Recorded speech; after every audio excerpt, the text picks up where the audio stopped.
Good morning, Charlotte. Morning. How are you today? I've had a week of uninterrupted sunshine, if not longer than a week. Me too, but we need some rain. No, we don't. What are you talking about? We don't need rain. Our garden's drying up. Your garden, which I sat in yesterday when we came to pick up a very beautiful gantry, your favourite toy in the world. I know, I love my mobile gantry. Your my mobile aluminium gantry. A-frame dream. Beautiful, beautiful piece of kit. My 1.5 ton capacity with a 4-meter split beam. All right. Yeah, okay. Yeah.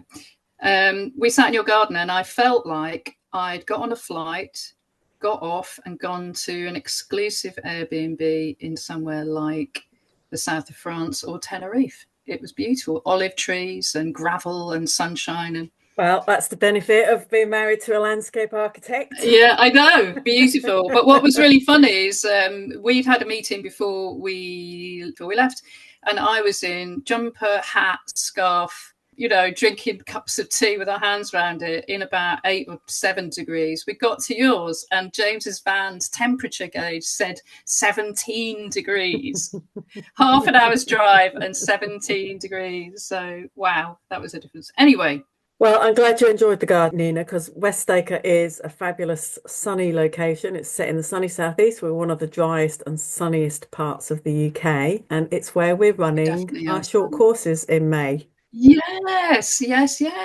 So I'm doing an introduction to the mechanics of drapery modelling course. So if anybody's interested in that, not necessarily for carving, it can be for enjoyment and pure joy, or it could be part of your professional development if you're interested in carving or doing things with drapery in a sculptural form. So there's a couple of spaces left on that one. And I'm doing a 3-day Roman brush lettering workshop, looking at how you form Roman letters with a broad edge brush, just like the Romans did. And if you're interested in improving your understanding and ability to draw a Roman letter, then the brush offers you an amazing insight into the shapes that are formed and the subtleties, and giving you an understanding of why there's a thick and thin and where the subtleties come from. I always love the way if you draw the bottom in as the letter curves into the bowl on the bottom of the B and the D or the E, there's that little curve lots of people make, and you might think, well, why is there a little curve there? And if you work with a brush, you suddenly understand what that little nuance is about, where it comes from, what the purpose of it is. And I think that complete refreshing way of looking at a letter with the tool that made those forms is a really brilliant and key way of understanding how the Roman alphabet works and what the shapes are derived from. So that the 3-day workshop is the 14th, 15th and 16th with me, and that's Wednesday, Thursday, Friday. And then Nina is running the 2-day workshop with the modelling on the Saturday and Sunday, the 17th and 18th. So you can book, there's a couple of places left on both courses. You can book them on the website. And if you want to do both of them, there's a small discount. There's accommodation links you can look at on the website as well, because we are in a rural location. But anyway, on to what we've got in store for everybody this month. So this month's interview, as we like to say, recording of some oral carving history. Michael Paraskos. Michael Paraskos he describes himself as a writer, and he has written articles, books. He's an extraordinary man, involved in education as well as literary achievements. And I met Michael at City and Guilds of London Art School, where he was heavily involved, or is heavily involved, in their humanities programme, helping undergraduates and MA students fulfil the academic side of their practical course. And as when I enrolled on the MA there, he became my kind of touchstone for inspiration of what I should read and how I could frame the question of my MA. So most MAs, you have to have an idea what the question is you're asking. You're interrogating something. So the question, and he helped me understand how to verbalize and write down what it was I was interested in questioning. So we've got an extraordinary hour and a bit of Michael, who is such an extraordinary orator, if that's the right word of, I think that's the right word of describing it. He speaks so beautifully about craft, the history of art, the history of carving, and what, his experiences of working with artists and carvers, and what drives us internally to make things out of stone and wood. And I'm going to add that if you are listening in your workshop and carving away and thinking, oh, this isn't for me, this doesn't apply to me, think again and listen, because we'll talk about it at the end. It completely reframed my view of how I think about my work after only an hour and a half. We've got a special guest today. We've got Michael Paraskos with us here today, who is, I don't know, Michael, describe yourself, because I think you have many hats. How would you mainly describe yourself? You are an author, obviously. It depends on context, of course, but I prefer to describe myself just as a writer. But I write lots of different things. Some of them fiction, some of them non-fiction, some of them poetry, some of them academic papers, I suppose. All sorts of things. And I know you from the City and Guilds of London Art School, where at the moment you are my academic mentor for my MA. And so I feel like this is my turn to interrogate you, Michael. I always feel slightly embarrassed about that academic relationship, because you are far more knowledgeable and experienced in carving than me, and I'm having to mentor you. And that's the nature of academia. It sort of inverts the norm. Which is a good thing, which is hopefully we're going to talk about that today. But we've invited you on because you are a very special academic with your relationship to carving. But initially what I'd like to do, Michael, if you don't mind, is ask you a little bit about your background, because you've got a fascinating background and heritage in a sense. So I just wanted to ask you about your early days and your early influences and how you kind of ended up here, really. Well, I suppose my earliest involvement in art in its broadest sense was through my family. Although my family is from Cyprus and they were poor peasants without very much education. Father came over to England in the 1950s, and by a stroke of luck, one might almost say a miracle, he was enrolled at Leeds College of Art. I think it is a miracle because he didn't have any qualifications to get into Leeds College of Art, but that was the 50s and 60s. It was a very different world. And eventually he becomes an artist. And so my upbringing was in an art family, but a very odd art family, because it was also an immigrant family, and it was a family that still had deep ties to Cyprus. He was a painter. He's the painter Stas Paraskos, but he loved making sculpture. So sculpture was always part of what he did. But the most important thing about that, I think, is that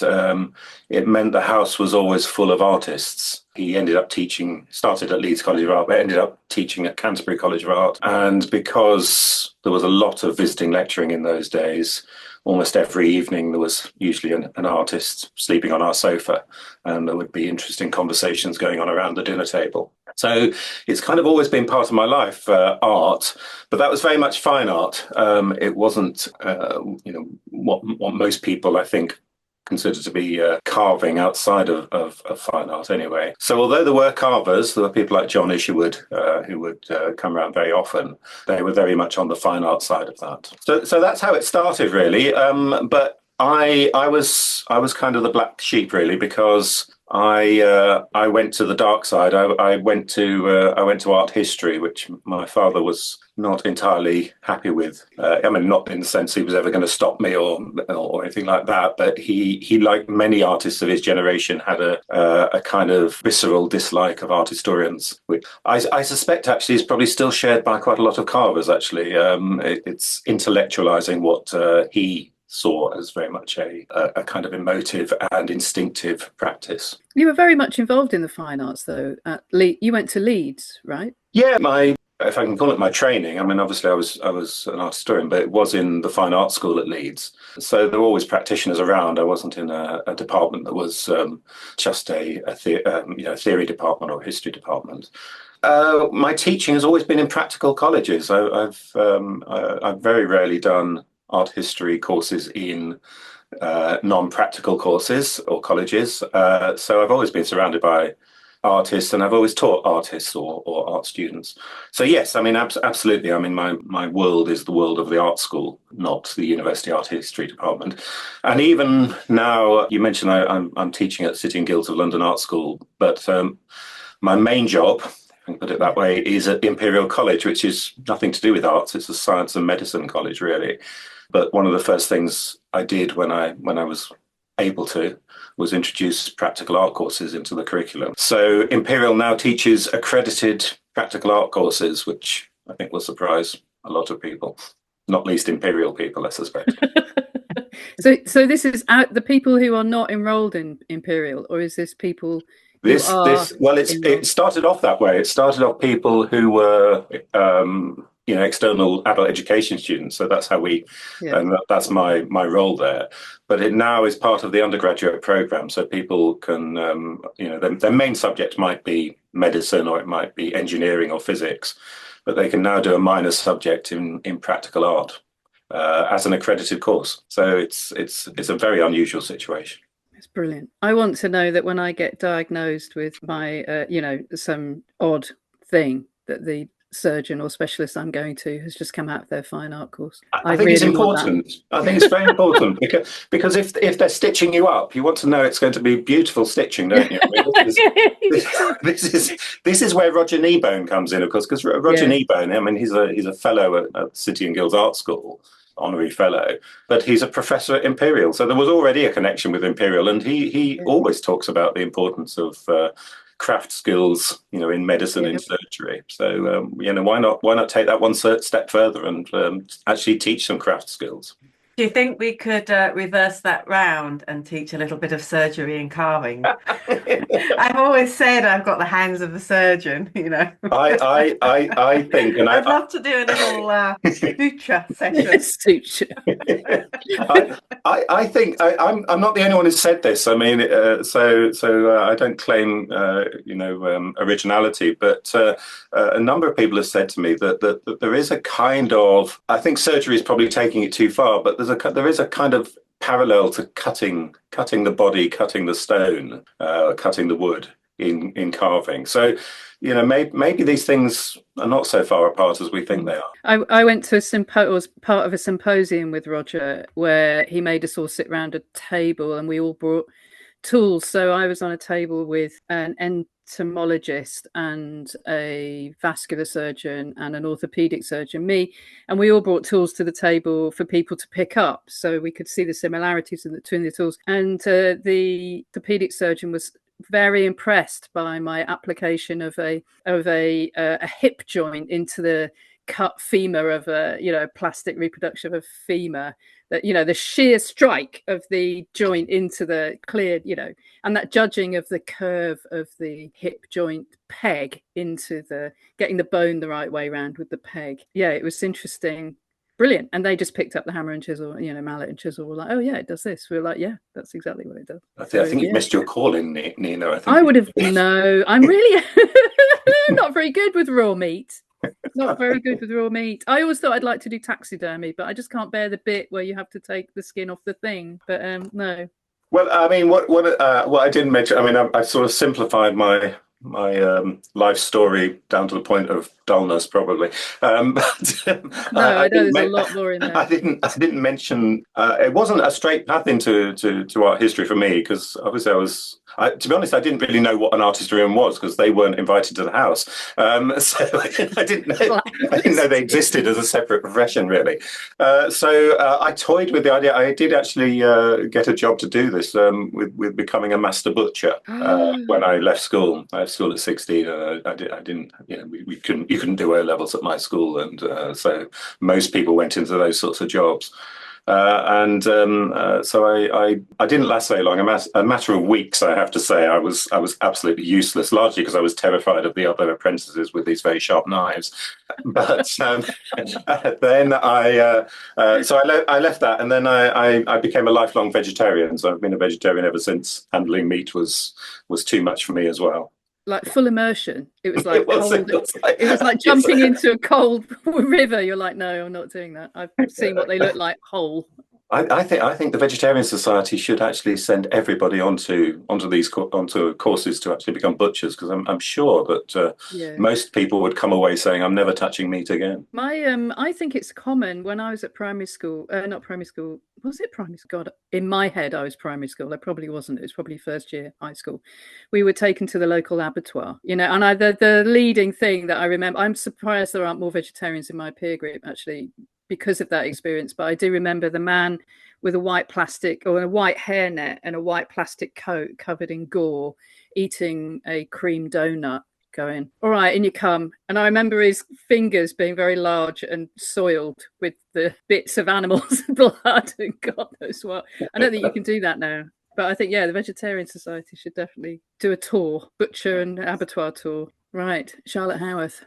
We've got a list of questions here that we like to have when I spilt coffee all over mine just before we started the Zoom call. So is your empathy due to a connection to the study of academic writing, or has it grown out of your connection to carvers through your role on various commission bodies and being presented and involved with the training of carvers, or a mixture of both? And I was going to add, have you had a go at carving? Is that something you've tried?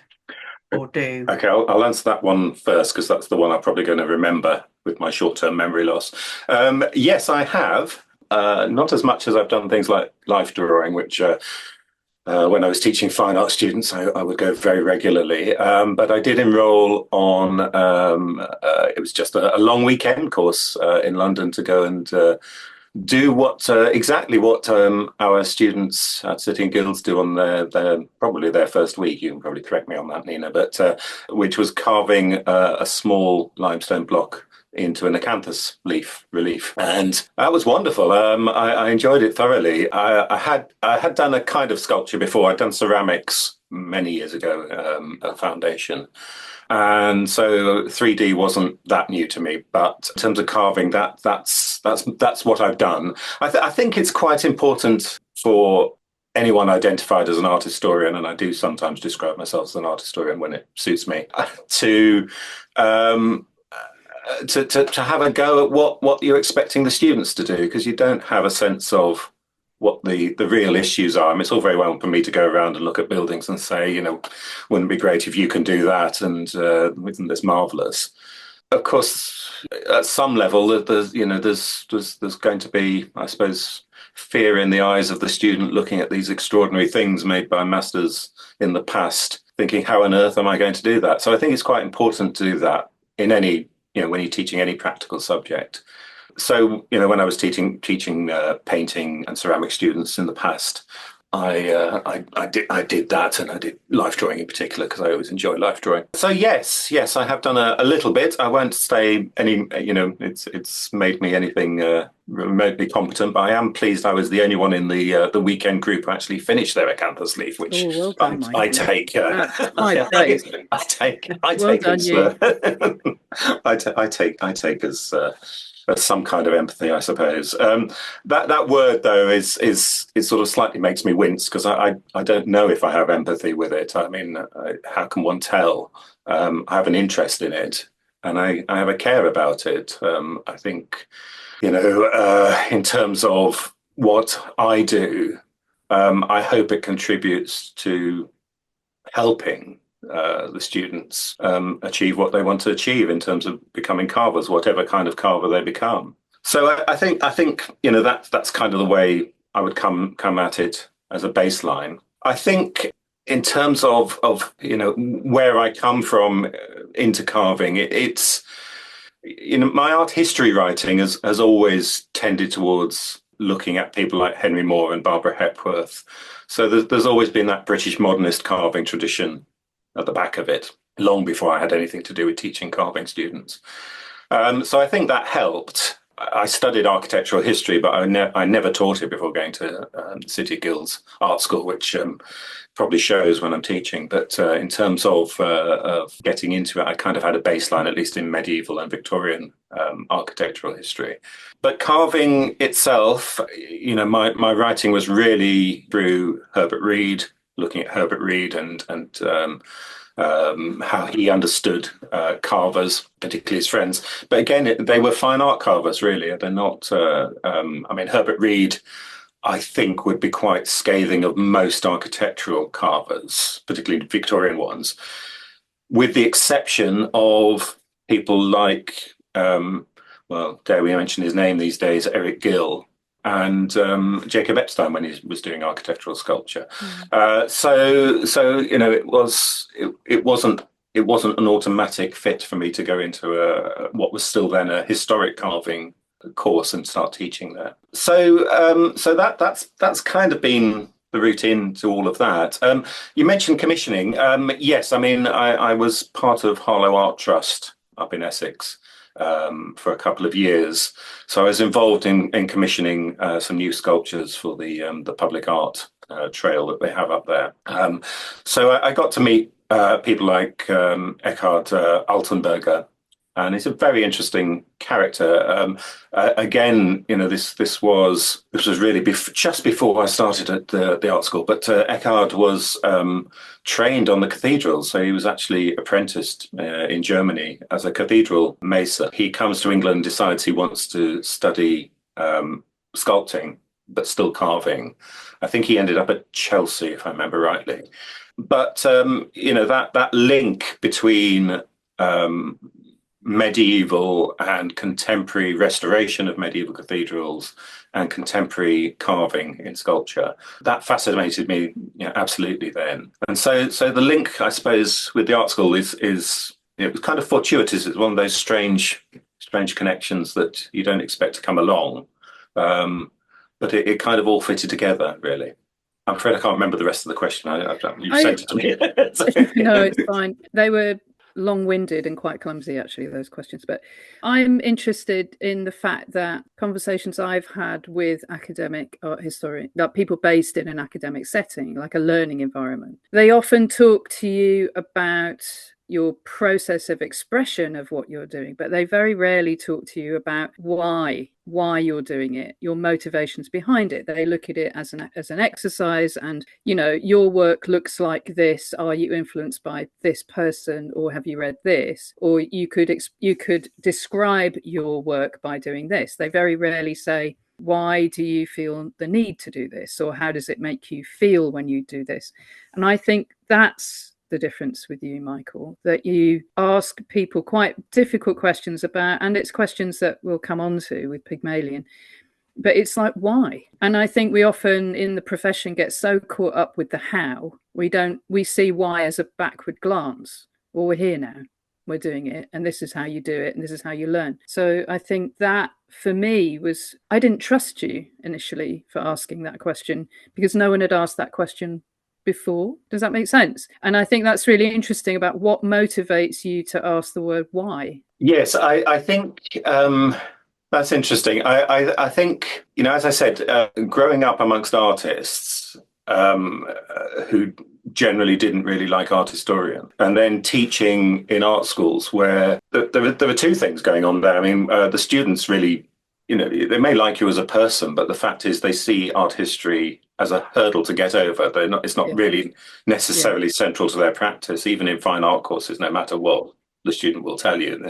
They have to write an essay and it has to follow a certain format. And it has to have footnotes and all the rest. It's a hurdle. So there was always there's always going to be an element of hostility. And I don't mean in that, it sounds melodramatic, but resistance to you. And if art historians are honest, they are scared of the studio. They don't really like going into studios, which is why you have these bastions of art history in universities where there is no art department anymore. So it is quite often a difficult relationship. Paradoxically, it was a relationship this is where my historian hat now comes on, that was set up by an artist. If you look at the Coldstream report, you look at the Summerson report, these are committees that were dominated by artists, and they thought that by bringing in art history in a very formal way, the status of the artist would rise, because they'd have a bit of intellectual content behind them. You could argue it backfired, but the meaning or the motivation was it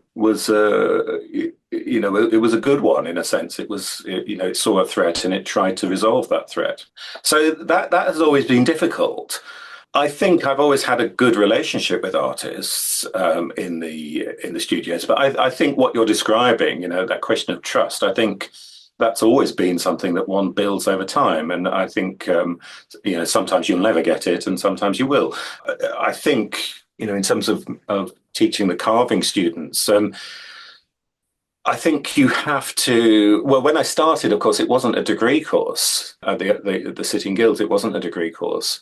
And so you got, I think the demographic on the course has changed slightly since it became a degree course. Yeah, I would agree. And I'm not sure that is necessarily a positive thing, because I think, it kind of has excluded a group of people who benefited greatly from it.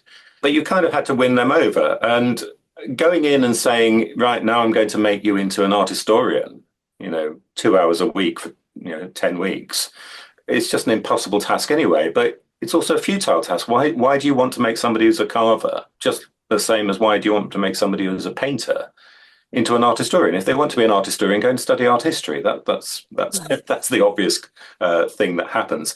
So you teach it in a way that is relevant to them.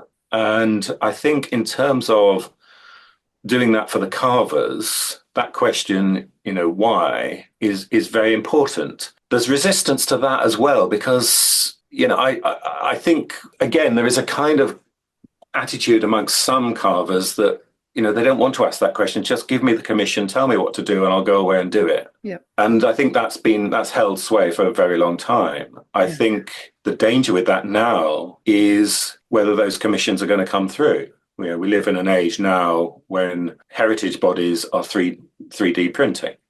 This is a very worrying trend, where you've got computer aided technology, cutting machines, which are getting more and more competent in terms of their ability to reproduce fine detail.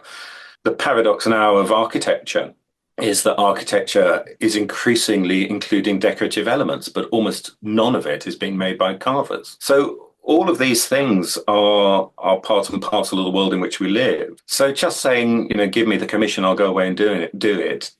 I personally think that's going to be problematic. Now, I could be wrong. I'm a writer, as I say. I don't carve, and I don't have to operate in that world commercially. So I can't, I can't comment on that. But I think it does mean that thinking about why we are doing things, or why carvers are doing things, thinking about what those things could be, is very important.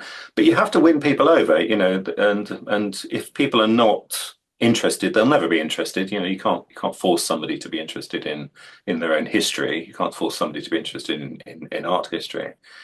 I think that question of motivation, it turns carving into something that is undoubtedly different to what it has been for the last 100 years, I'd say. Personally, I would say it's much closer to what it was possibly in the medieval period and perhaps a little later, certainly in the Renaissance period.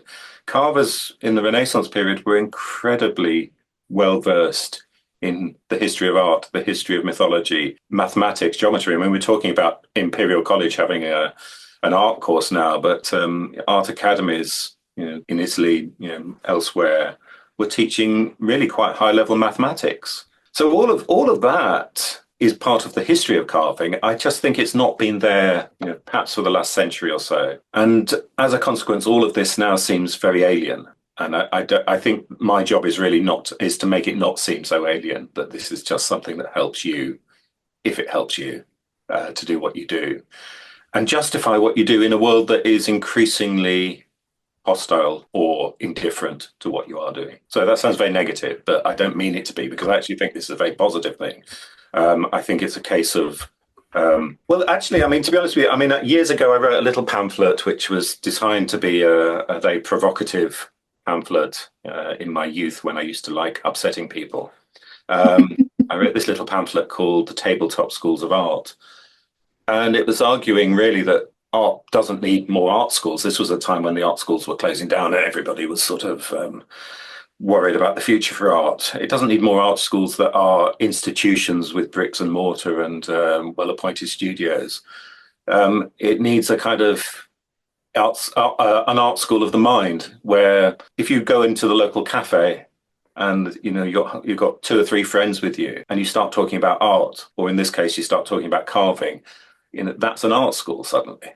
Or you go to the pub and you start talking about carving, that's an art school. I think that's kind of what I'm getting at. It's kind of, if we don't think talking about art or talking about carving or thinking about other carvers or the history of carving, what do we talk about in the pub? What do we talk about in the cafe? And to me, if you are interested in these subjects, surely you do want to talk about them, don't you? I don't know.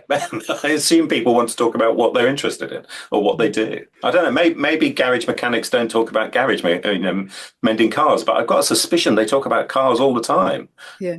The aspirational car. Yeah, exactly. Yeah, exactly. So, are we saying carvers are not even doing that? It doesn't have to be highly intellectual. I think they are. I think carvers are talking about all these things in a way, but I think particularly with the reference to the 3D carving and the mass productions of carving, they're difficult things to think about, and we don't know the answers to sometimes on how to move forward. But I think encouraging conversation is the way forward. I think I'm a really good example of a carver, because I love to be lazy in my mind, and when I carve, I don't think about things in deep thought. I just daydream. My body can go into automatic and daydream, and I can find it quite hard sometimes to think about things because it's difficult. But what I loved about the Pygmalion magazine was that it when I first got it, I thought, I'm going to have to really put a lot of effort into reading this. But actually, once I started reading it, I couldn't put it down. I thought it was fascinating and provoking, like it was intended to be. It sort of gave me the kick up the bum that I probably needed to do a bit more thinking sometimes. I think carving's, there's something very meditative. When I don't know if you find this, Nina, but when you're carving, it can be a very meditative place, and hours can sometimes pass. And you're actually not that you're enjoying, you're completely focused on the tip of the tool, and you don't need to think that much more. I think for me, it's definitely sometimes I can acknowledge what's going on the inside, sometimes I can't. So sometimes I realize I've been angry for 2 hours for no real reason. I just feel rage, and sometimes it's endurance, and sometimes it's relief, allowing those kind of emotions to come through. I think the idea of talking with each other, and the idea of being in a cafe or a pub talking about each other, you start to understand, or you start to observe people's physical relationship with carving. And we talk about what's going on in your head while you're doing this. We obviously talk about what are the best tools and how you'd lift something, and how you deal with a difficult client. But actually, by watching someone's body, it's very different from having a community of carvers on social media. On social media, it's an edited highlights of their day, their week, their commissioning process. And I think it's very different when you physically get into a space and you sit around with people, and you can see their body language about how they're coping with working at the moment, or where they're, you can see if they're animated. When we get together, Charlotte, if I've read something that I'm animated about, because I'm like, oh, I need to tell you this. I think that, so we kind of need to focus. I'd like to focus on Pygmalion. So Pygmalion is a magazine, Michael, that you've instigated. It's your kind of genesis, your idea. And so it takes what we've just been talking about and puts it in solid form, in a sense. Is that the idea around Pygmalion? Yes, absolutely. The again, it's one of those things that I'm a bit of a serial magazine publisher, so that sounds like a terrible pun. I've published numerous magazines, small magazines. I love the modernist idea of little magazines. It's kind of a little bit dated now because obviously everything's moved on to social media.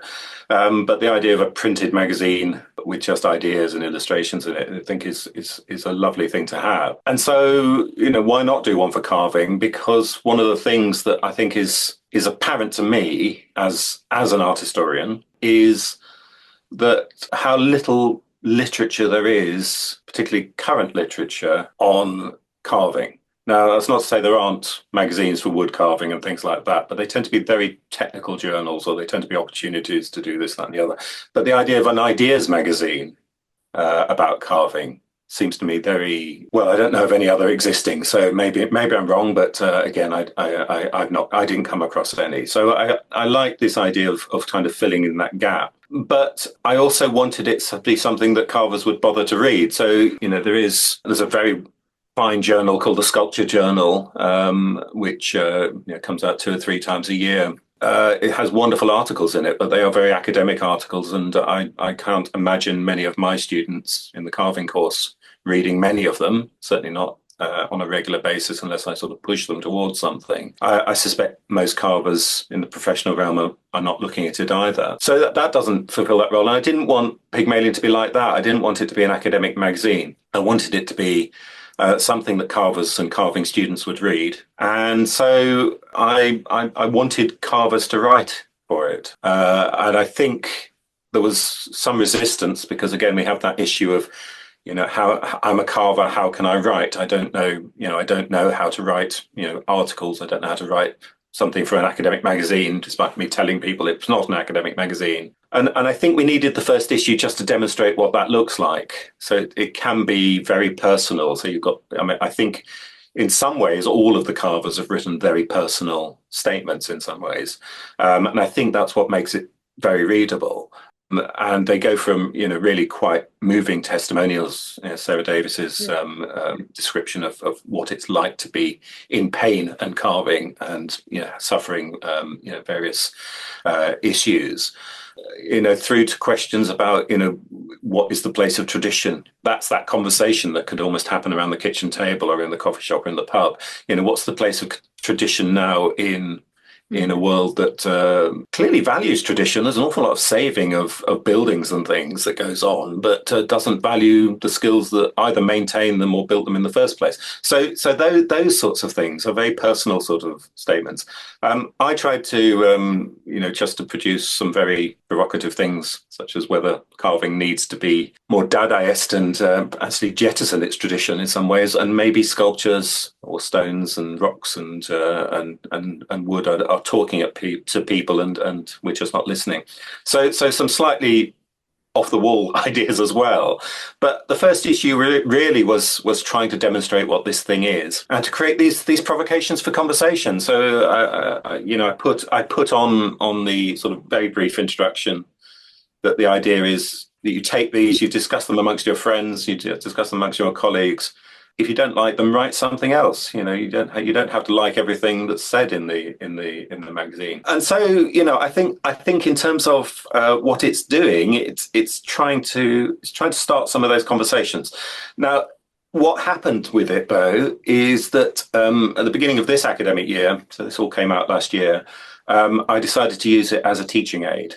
So, as I said, there's not a huge amount of contemporary carving literature about. So I started using that as a teaching aid amongst the MAs, amongst the undergraduates as well, particularly the third year, really asking them to respond to what's said in the journal. And it's been quite astonishing. You've got, what is it? There's 7, 6, 7, 8. I can't remember how many articles there are in it. So it's not a huge thing, but it actually has transformed the way we are talking about carving in the studio, in the workshops. And that's just with that one thing. So it's quite astonishing in its in just having something that's written predominantly by carvers. I hope I contribute something worthwhile as well, but at carvers, written for carvers. And it's not, up until now, all we've been able to do is take whatever they're doing in fine art and sort of try and cobble it into something that's relevant to carving. What Pygmalion has proven is that carving is a different discipline. It's not straightforwardly fine art that just happens to use chisels and wood and stone. It has its own history and its own reason to exist. And I'd always suspected this.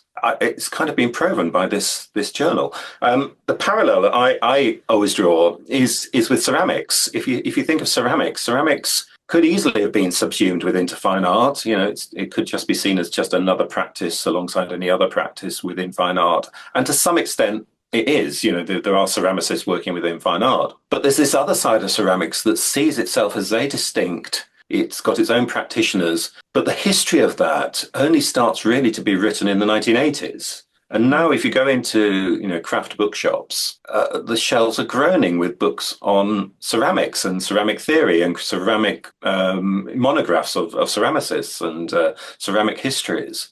So it's developed its own, to use an awful art history word, its own discourse that is very distinct from fine art. The fine art discourse, or the art history to fine art discourse. And, I thought, I've long thought that could work for carving as well. And I think Pygmalion proves it.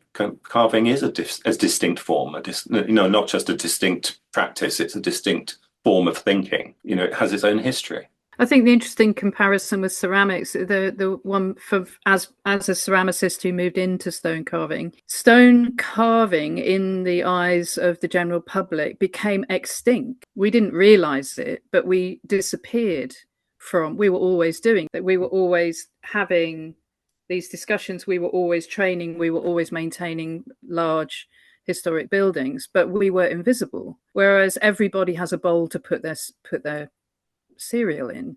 Ceramics never went away.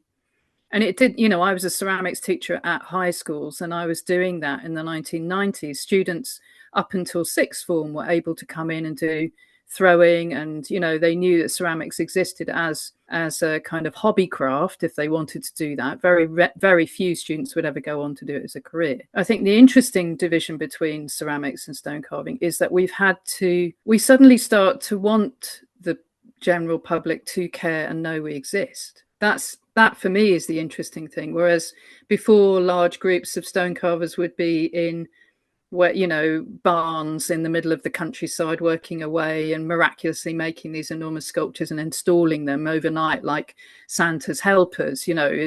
Christmas Day, this thing would be unveiled, with no kind of provenance where it came from, because there was no real interest in where it came from. But now I think because of the craft movement over the last 10 years in that sense, people now are more interested in the figure of the heroic carver. And if someone is more interested in you, I think it actually puts more value in your identity.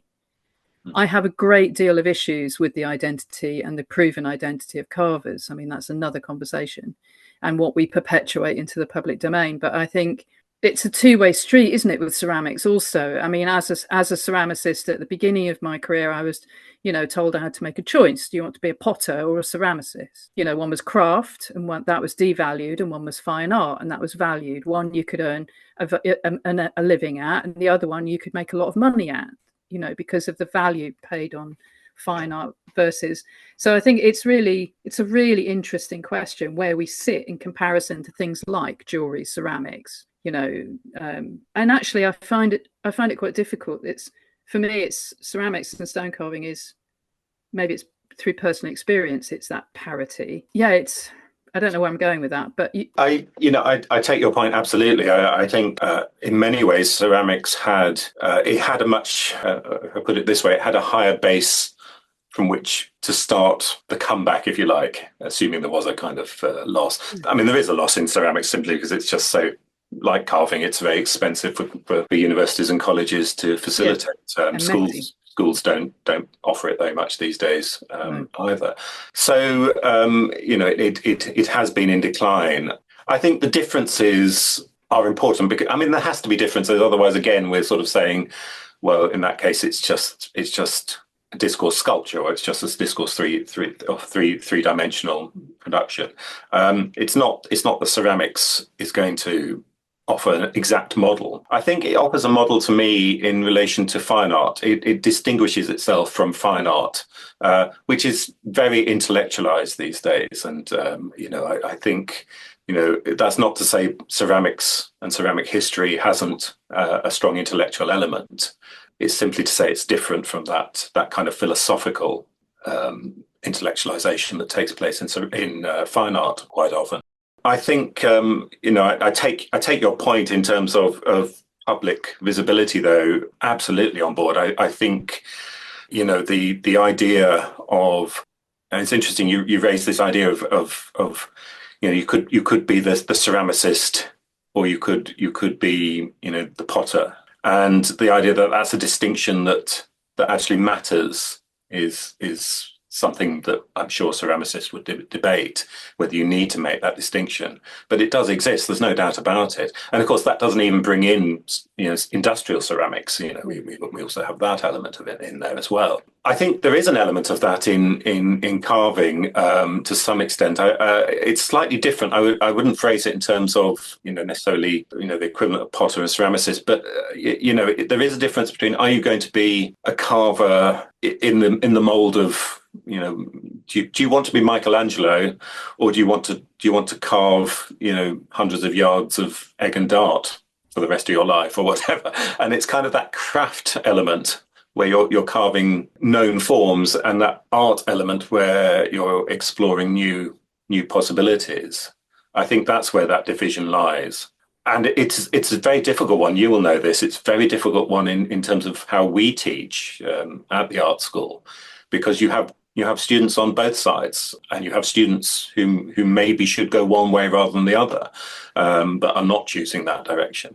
And so I think there is kind of that division there in carving, and negotiating that is it's actually quite good, I feel, to have division and conflict, or what's the word, tension. That's the best word. Tension between these positions, because that's the point of conversation, isn't it? That's if I think back, Charlotte, when you were asking me, did I ever make anything, and did I ever carve anything? I was when I went to the workshop for that long weekend, they asked me what I did, and I said I teach carving students art history, and they were quite dismissive of that. They thought, well, what's the point of teaching carving students art history? They're not going to be art historians, they're not going to be fine artists, it's different. And I think that kind of closed down discussion. Instead of saying, oh, what do you teach a carving student that's relevant in terms of art history, that would lead to a discussion. You can have a coffee over that, you can have a pint over that. But just to say, oh, well, that's totally irrelevant. What I think's interesting about that I was at City and Guilds many years ago, and my course was 100% practical. There was no academic side to it at all. And when I was doing the course, I loved that about it. But as I've gone through my career, I feel I would have been well equipped to have had some other type of input during those formative years that would have helped me to navigate my career, some skills in critical thinking, the ability to write. I feel very lacking in that area, and I loved the practical course when I did it, and I was extremely glad I didn't have to do anything else. But when I look back, I definitely feel that it has slightly disadvantaged me in some ways. Other people find that easy to overcome. I'm not sure that I do. I don't think anybody finds it easy to overcome. I think what happens is that many practical people end up in a fine art establishment.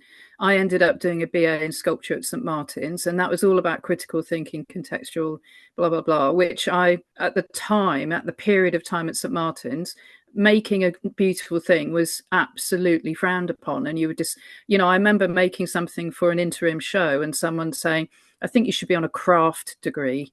They literally didn't like the fact that I'd produced a small show of beautifully abstracted objects that were beautifully made. The fact that they were beautiful was frowned upon. I should have just glue gunned it all together and said, and had an essay's worth of context to read out.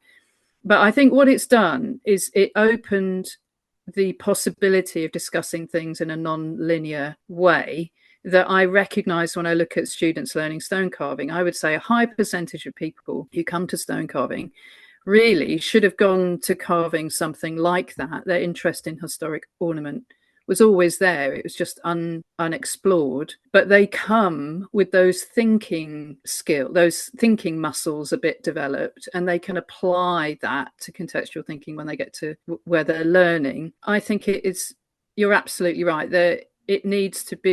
Carving needs to be talked about in a kind of free way where you can basically tell a carver, you can make whatever you want. You've chosen to make it in this material, but you can make whatever you want. And here we are. We're going to give you the grammar of how to put a sentence together by the skills. We're going to teach you using historic ornament. We're going to teach you we're going to teach you to play a musical instrument by teaching you how to learn to read music and where those keys are on the board, or where, whatever you do. And we're going to get you to play a piece of classical music. And through doing that, you are going to be able to smash the canon and produce avant-garde, modern jazz. But it's okay. I think for years, it's been quite hard for me to admit that actually there are rules at the beginning that you have to be given to be able to be free. And we talked to Peter Randall Page about this, didn't we? About football without rules is just somebody kicking a ball around, and it's really uninteresting. And I think lettering's a really good example of learning the rules.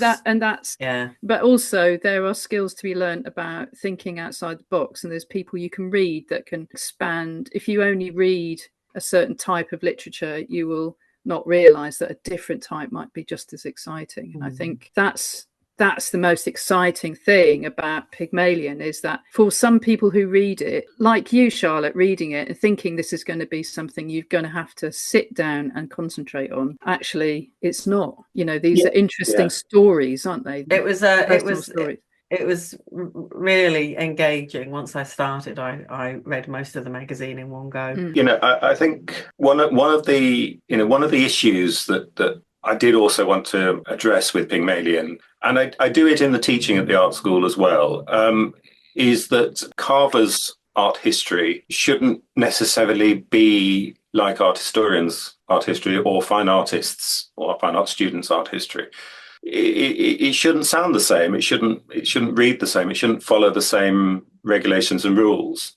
One can argue with art historians whether those regulations and rules should exist in art history either. But for carving students, as I said, my job is not to teach people to be art historians. It's to give them enough art history, not enough art history, so give them art history that is relevant to them, and that includes theory, that includes techniques of expressing yourself. It's all of those things. Yeah.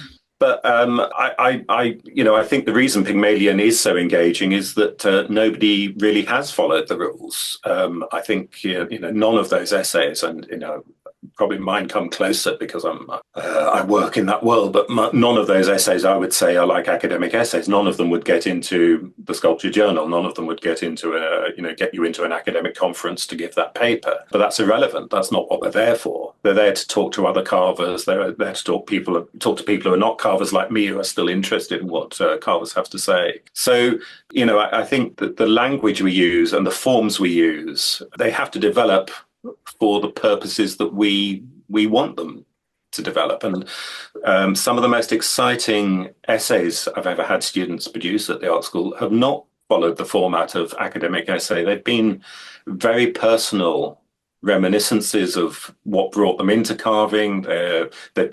We've had essays about somebody going for a walk every day before they start in the carving studio. We've had, essays about people's just passion for a particular carver, not from an academic perspective. They just love the virtuosity of what they're looking at and want to be like that. And I think, that kind of enthusiasm that comes through and makes it so readable is born from people not being forced into a box that they don't really fit into. I think, you're absolutely right, Nina. It's a case of saying, here are the tools.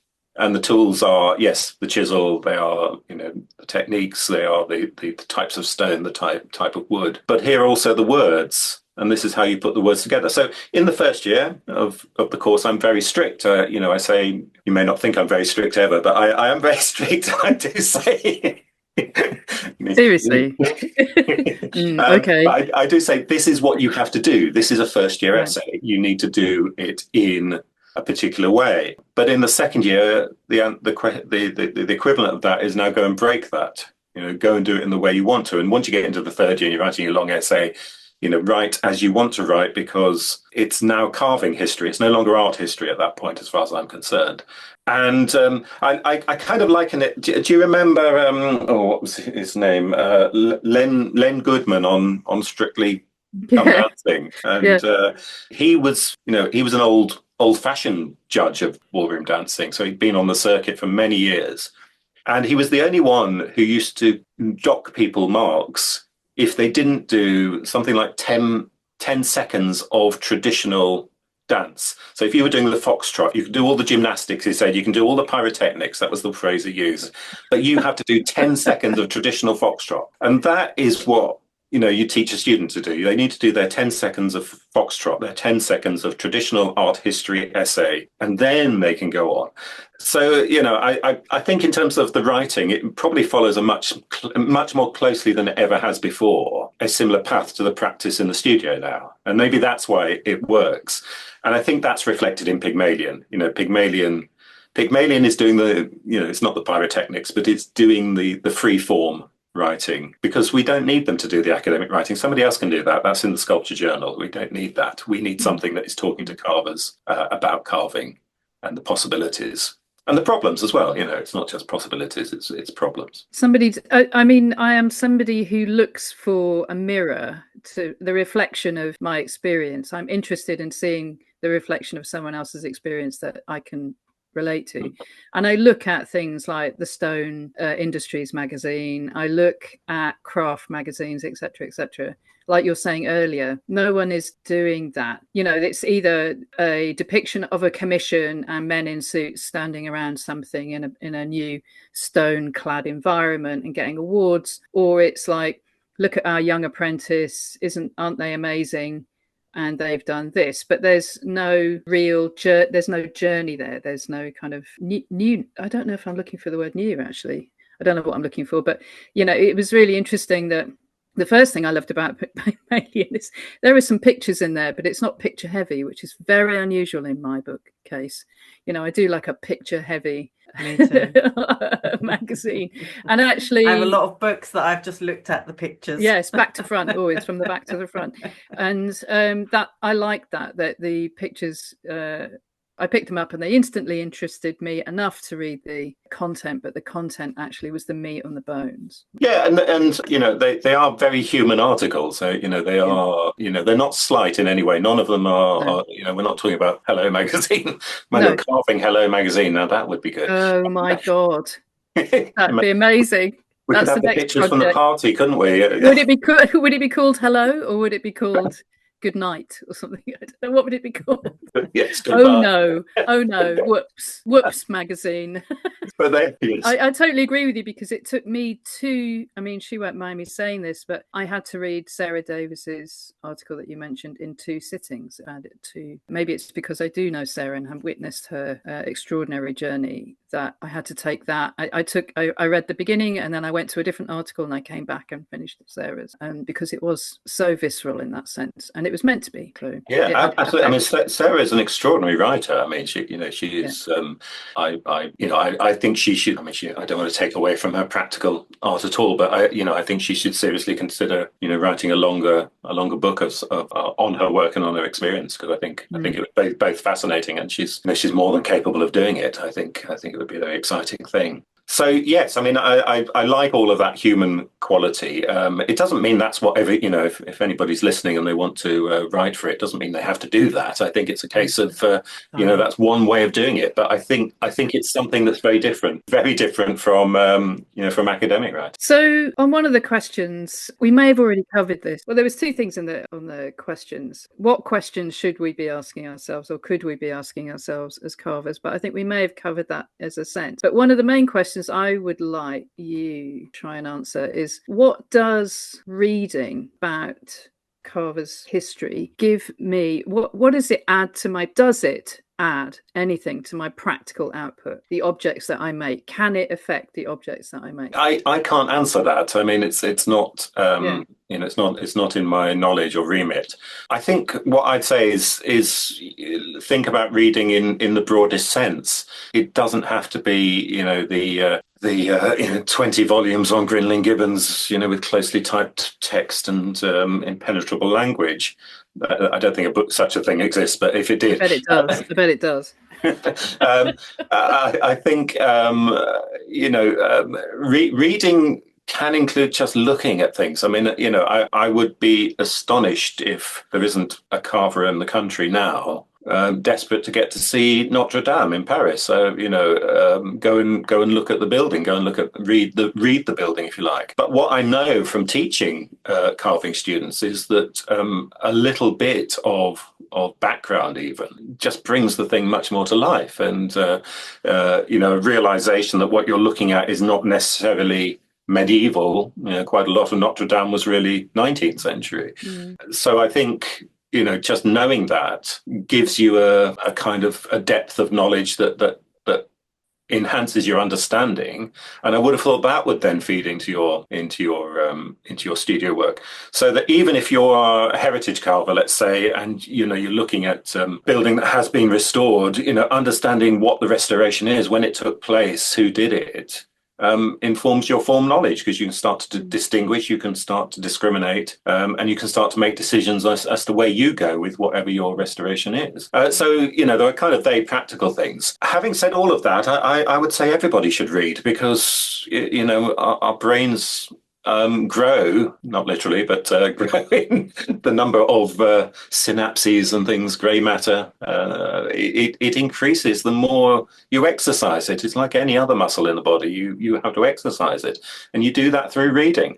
There is a tendency to want the quick fix and the easy solution, and that could include very potted summaries or 5-second videos on Instagram or whatever, or not thinking about things at all. But your brain will ossify whether you know it or not, or at least it won't reach its full potential. So you don't, as I say, you don't need to read everything being the highest or lowest, if you prefer, academic tome. Just keeping engaged, and that includes reading. Maybe that's where Pygmalion fits in. Maybe there is a gap, for the people who don't want to read all those very heavy academic texts about 18th century architecture and carving, which are quite often dry as dishwater. There's no doubt about it. Dry as dishwater? No, dry dull as dishwater. I bet it is dry if you swallow. I bet if you put it in your mouth, it would taste dry. Dry as dishwater. Dull as dishwater. But maybe Pygmalion's a way of making that accessible. I hope without making it, it's not dumbing it down. I don't think it's dumbing down. No. But I think it fills a gap there that needs to be filled. And hopefully it'll lead on to other things. I mean, obviously we're planning Pygmalion 2, but it can't be. It can't just be Pygmalion. There has to be a kind of, again, if we take the parallel with ceramics, there has to be a kind of industry that's spawned of people. Carvers writing, and people sympathetic to carving writing. I think what it does is gives carvers an excuse not to just carve. And sometimes we just need an excuse not to just carve. It's really difficult sometimes to take, I speak from experience here and years of observation of learners, sometimes to physically drag somebody away from the bench and take them into the library is a painful experience. You sit them down and then they're like, what am I looking at then? And I think what Pygmalion does, it gives you a window into doing something that might not help you make an acanthus bracket. It might not do that. But what it will allow you to do is have those thoughts inside your head while you're making the acanthus bracket. It allows you to think about other things. Yeah, I mean, going back to something you said, Charlotte, about what it's like when you're in the studio. and your mind almost empties, if I paraphrase it that way, of conscious thought anyway.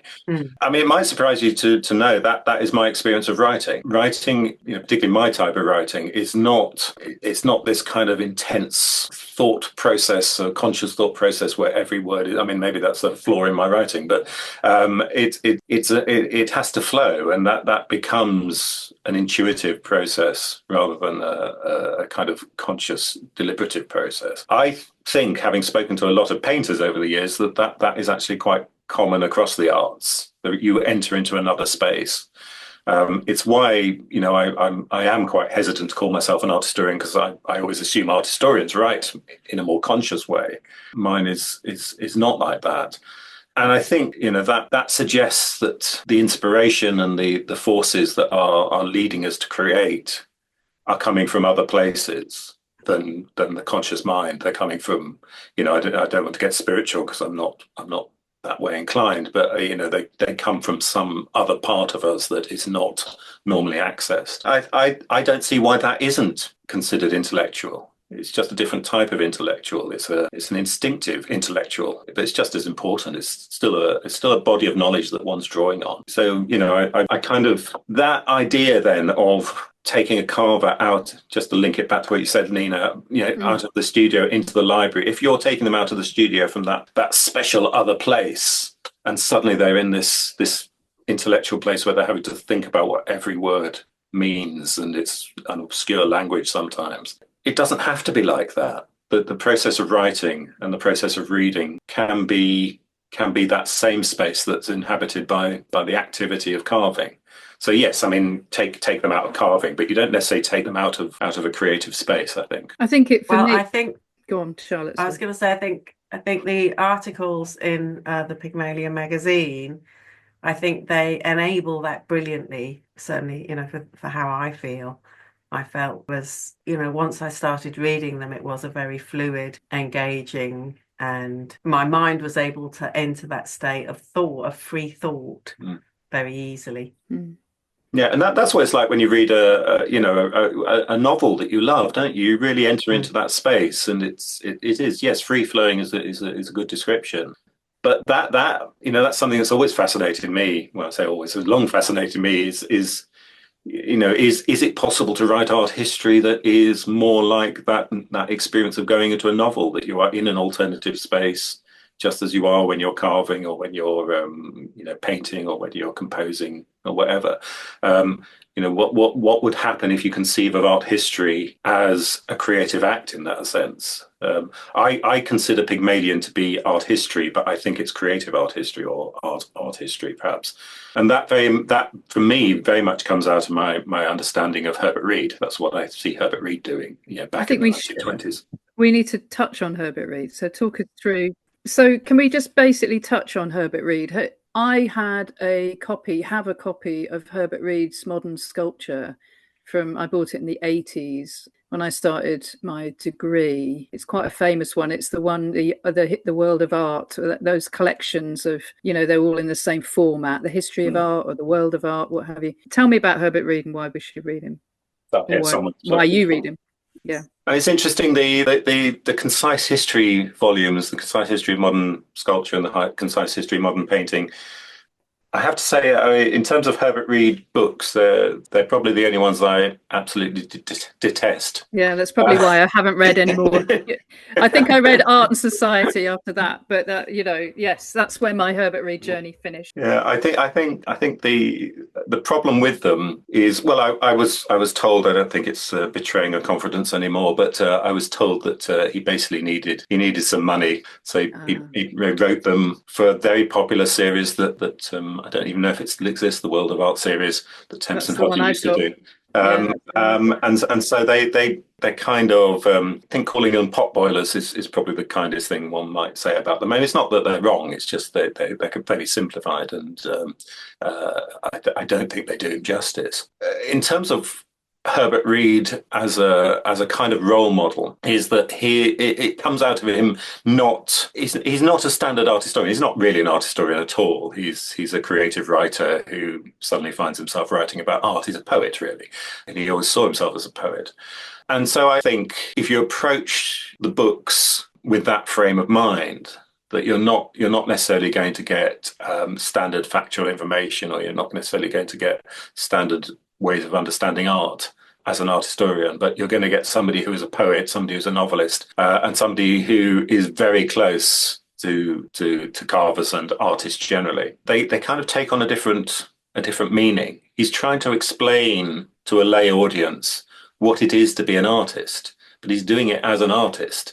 And I think that's a very modernist idea. All the artists are constantly writing in the modernist period because they're desperate to explain themselves to the public. So in a way, he's kind of following on from that. For me, it's actually the poetry or certain poems, and the novel The Green Child is the key thing.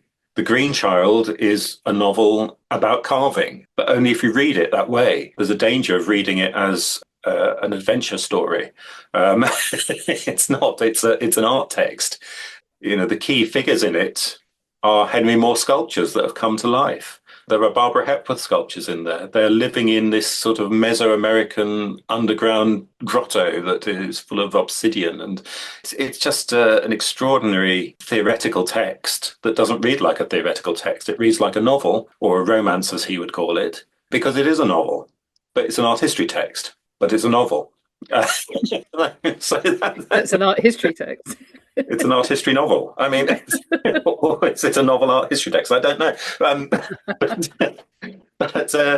it does divide. I mean, it is a bit Marmite. I mean, people tell me they cannot stand it, but I think the lesson it gives us in terms of what are alternatives to art history, I think are really profound and important. When he was writing that, so he's writing that just at the beginning of the 1930s, that's just when art history is starting to be established in Britain. And it could have gone in lots of different directions. It wasn't obvious that art history would become what we know it today. That was just one possibility that won out.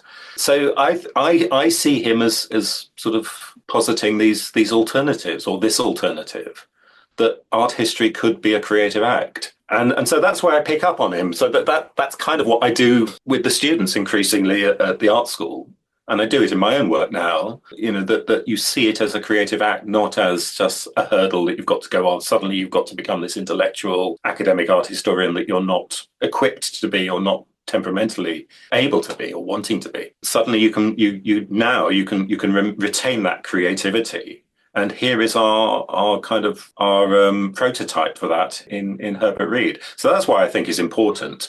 It doesn't mean you need to go out and read Herbert Reed. You can just take my word for it that that's what he does. And I think that's what Pygmalion does. I think Pygmalion is art history, as I say, but it's very creative. So it's in that tradition, as I see it. It probably doesn't make you a lot of friends in the art history community, but why would carvers care about that? It's not the important motivation. And is there going to be another Pygmalion you mentioned, possibly? Yes, we're onto it at the moment. So hopefully I will get the articles within the next month or so, and in doing that, I will put it together. Nina's waving a piece of paper at me. Presumably that's your article.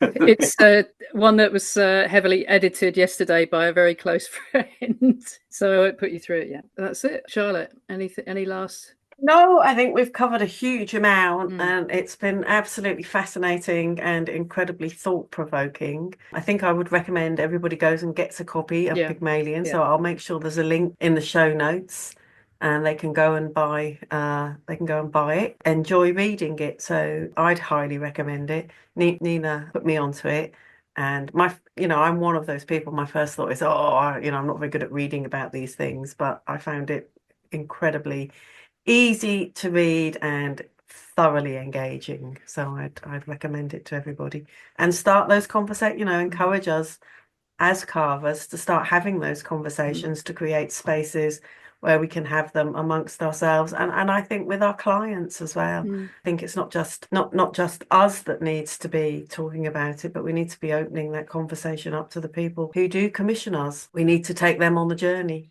Charlotte and I are at the minute presenting to a commissioning body, and one of the feedbacks from the commissioning body, which I'm going to take away and be very proud of, is that our submission had the most emotional effect on the people who will be commissioning the object.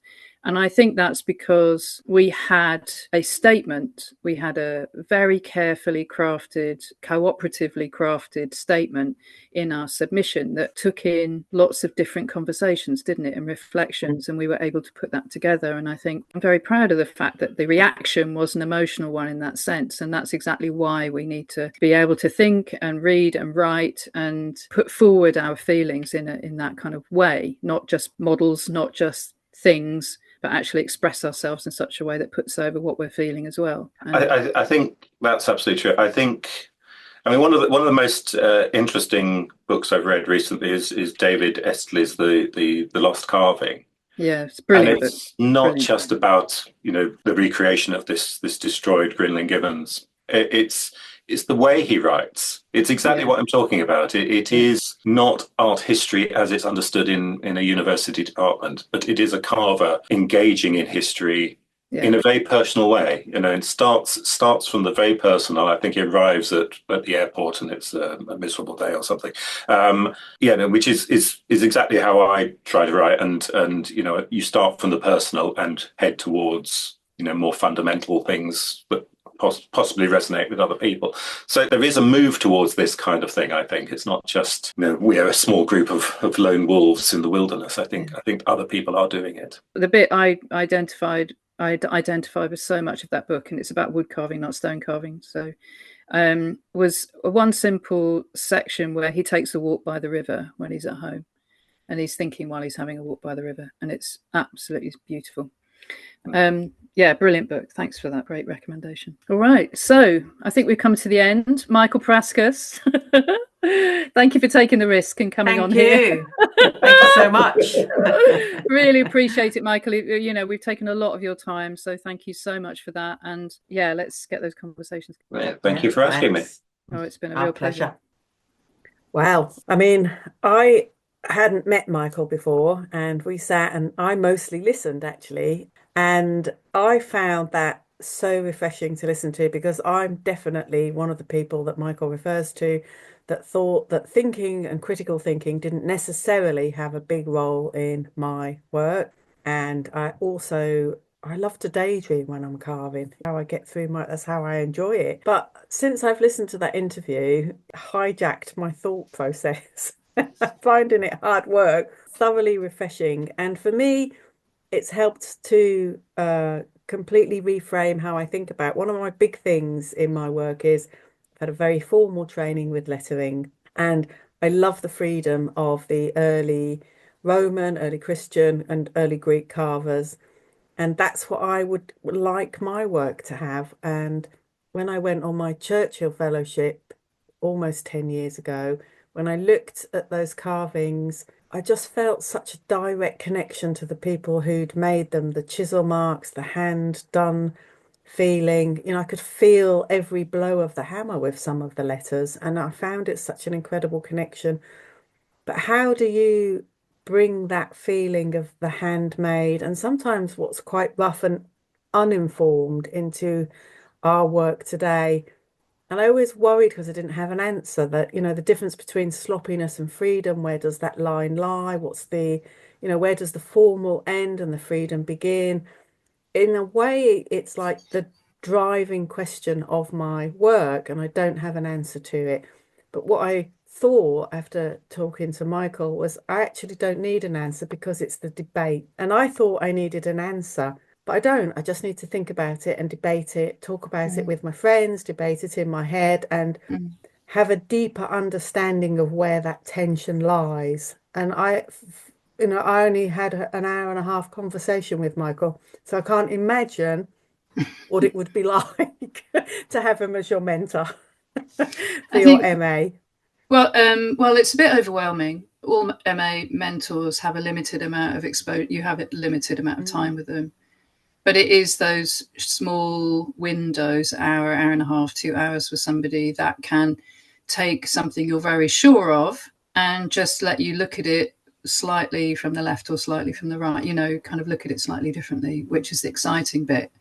I think for me, it is, and I know for many, the connection of knowing that it's worthwhile looking at other things other than carving. You don't need to go to a library. You don't need to pore over a book. You just need to go and look. But sometimes opening a book and talking to people gives you the things to look at. Suggestions and different ways of looking at things are so valuable. I've loved it. It's changed my practice. Working with Michael has changed my practice. It's changed the way I think about things, but it's also made me reconnect with how I originally felt when I picked up a hammer and chisel and when I started working with stone. That's what it's done. It's reconnected me with the beginning joy of what I love. And I couldn't recommend it highly enough. Well, I hope everybody else feels as inspired as we have. Oh, yeah. So have a wonderful month, and hopefully you're getting to enjoy this. Oh, my God, it's Easter coming up. Yeah. Eat lots of chocolate. Have a wonderful break if you get a chance. Pick up the Cadburys. Right. Okay, that's it. So happy chipping. Happy chipping, everybody.